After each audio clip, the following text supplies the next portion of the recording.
Hello guys, so for today's video is ito yung ating dream house. So update tayo ngayon.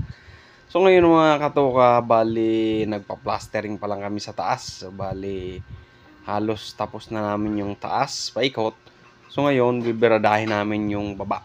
So bali tatanggalin na natin yan mga katoka, yung mga forma. Ayan. Kung mapapansin nyo, natanggal na nga natin yung mga forma dyan. So bali iikutin natin yung naplastera natin paikot mga katoka. Ayan. Kung mapapansin nyo, yung mga cucumber is nasa baba na. So, palapit ng palapit ang ating dream house matapos. Bali, nagsimula na nga ako dyan mga katoka sa baba, mag-plaster. Ayan. Kung mapapansin nyo, ayan, yung mga biga.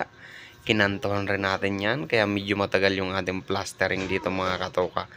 Dahil yung biga is lahat kantuhan yan mga katoka. So pinalabas natin yung biga. Ayan, kung mapapansin nyo, paikot yan, nakalibil yan mga katoka, paikot yung biga natin. So medyo hindi pulidong pulido, pero ayos na ayos yan mga katoka. Kung mapapansin nyo dito naman sa baba, lahat na yan nagpaka-layout. So bali inuna namin sa taas hanggang baba yung layout para yung ating plastering is diretso mga katoka. So isang layout lang yan mga katoka. Ayan, meron tayo dyan na tansi sa baba. Tapos ngayon naka steel digging tayo dyan mga katoka. So palapit na ang ating dream house.